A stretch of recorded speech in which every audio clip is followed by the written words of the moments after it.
Clayton, the line around here for kind of 2 weeks has been who's the quarterback. Now that's kind of going with Georgia. I mean, two of their guys might be banged up. So how do you prepare for that especially when you know the guy that played last week all of a sudden is kind of questionable to play this week, and you know the starter's probably not going to play? Yes, really, our process doesn't change depending on who's going to be the quarterback. The only thing you would evaluate would be if any of the system changes. If the system stays the same, you would continue with the same process that you would always have as a program of defense. And right now, we're just kind of focusing on what we're doing, and we'll figure those other things out on Saturday. Let's go, Colin Taylor, front right. Clint, what have you seen from Cam Smith in the 2 weeks he's been able to play, and what's he meant to this defense, especially in the secondary? Absolutely. I mean, Cam means a ton to us. He brings the passion and the energy. We just have to do a great job as a program in understanding our process and trying to channel that passion and energy in the right direction. And that's going to continue to take all of us to continue to get that done for Cam. But what he's meant for us is he's given us the opportunity to one that we feel like that can go out and play a lot of snaps against really good receivers. And along with Dow and Rush, those guys are doing a really good job. But Cam has brought those guys along, and he has a little bit more experience. But it's nice having them back there. David, front left. With Cam, you mentioned channeling it in the right direction. How do you kind of come to him and say, like what you're doing, but you got to knock off some of the extracurricular stuff? Obviously, I mean it's a process. It's one of those things where, like I said, he's a great kid, and he hasn't been trying to fight us back about trying to channel things in the right direction. We're just going to continue to get better every single day at that. But we just got to do a great job of getting his passion, his energy in the right direction with the rest of the program. John Whittle, back right. It seems like the secondary's had some success early on. What is that attributed to? Is that partially your scheme, defensive line being really good and not making those guys cover too long, Torian Gray, or is the personnel just kind of underrated? Yeah, it's one of those things where once you break down defensive football, it takes 11. It takes 11. It takes everyone to be successful. So I think that all those things you just said play hand in hand. And I think our guys are believing in team defense, and I think as long as that's one thing that we preach a lot on day one is I try to tell them that the technique that you play up front is in direct correlation with how you play on the back end. So we kind of teach those things from football one-on-one back in January, and it's nice to see some of those things show up, and they believing in it. So we're just going to continue to try to keep that going. Corey Diaz, back left. Clayton, so far this week during practice, have you noticed an uptick in enthusiasm and energy along the defensive line? The matchup that they have this Saturday going against one of the best offensive lines there is, how accepting are they of what awaits them on Saturday night?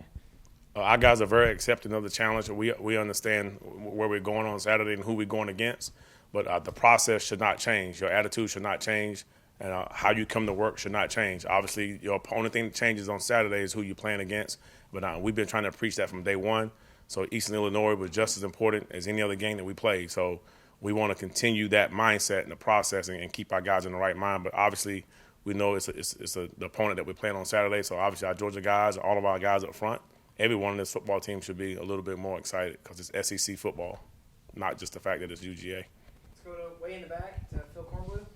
Hey, Coach, I know you don't have to worry about him, but in watching the film, have you gotten a look at Jordan Davis and what you think about him in terms of his size and agility and skills? Small world, man. I went to high school with Jordan Davis' mother. She was on my basketball team at Triton High School, Miss Shay Allen. So I've known Jordan for a long time. It's a small world.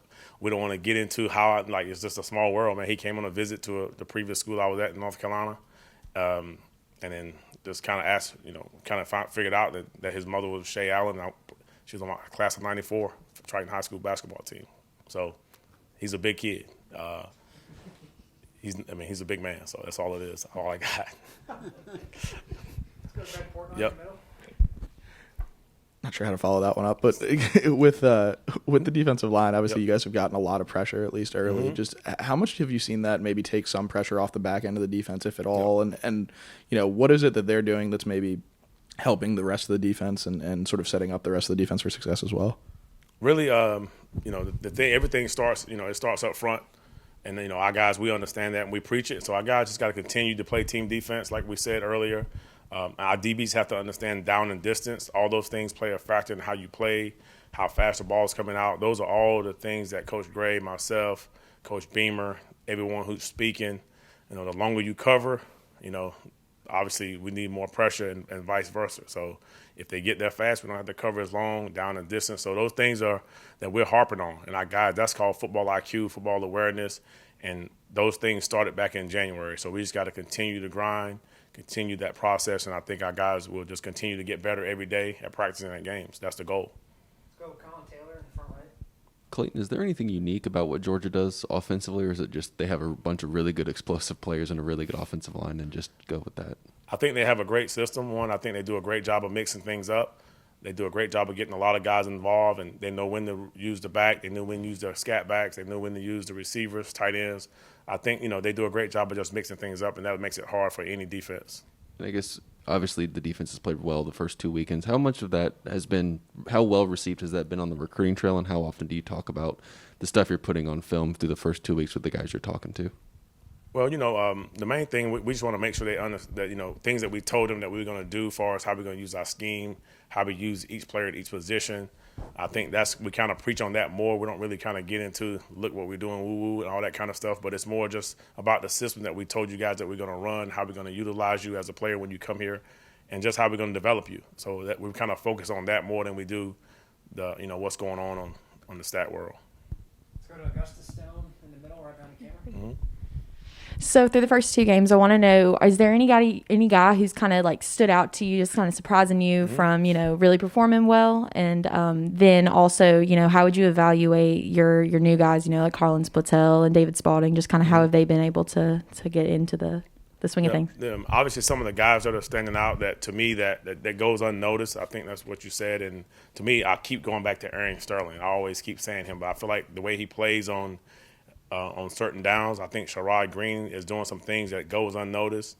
Jalen Foster does some things that goes unnoticed. And it was really nice to see CP, which is Carlos Patel, and David Spalding get out and play meaningful downs for the Gamecocks. And I think they're getting better every single time they go out there. And I think that's the goal, and just continue to work together with Coach Gray and myself and Coach Beamer. And I think the sky can be the limit for both of those guys. Let's go back to Colin, front right. Clayton, about Aaron, just what was your first impression? Obviously not a guy that is necessarily as physically imposing as some of these other SEC defensive ends, but what was your first impression of him, getting to meet him, and what's he kind of meant to not only the defensive line, but the defensive unit as a whole as one of the older guys? It's just his leadership and how he carries himself like a grown man. He really wants to, no matter what, you ask him to do, he's not the biggest, but he finds a way to get things done, so he's that guy that, if you had to make some phone calls, some bad things would happen, and he's one of the guys that you'll bring with you. I don't want to promote that, but that's just when I see him, that's what I think of. Like if something had to happen, I think he would have my back. Just to how he imposes his will and just his attitude, and that's the part you love about Aaron, and he brings that to the table. And I think our guys kind of have that feeling. I'm not saying he's a bully, but he got some bully mannerisms sometimes. But I think that's what defensive needs, and I'm glad he's on my team. So. Go Corey Diaz, back left. Yep. Clayton, I think yesterday or maybe it was Sunday night in the teleconference, Shane mentioned that, right before kickoff after East Carolina decided to elect to receive, that it felt like you guys were talking to the players about they were going to take a shot. Obviously they did. Talk about, I guess, what you noticed on what went wrong on that particular play and how the guys responded just from a play standpoint as well as a communication standpoint. Yeah, Shane definitely said that. And obviously, when teams ask to select the ball, something's going on. So we was well aware of something that was going to be up within the first 4 or 5 plays. And we just had a mistake from a player. And if it's on the back end, it's going to show up on the scoreboard. It's not like any other position like we spoke before.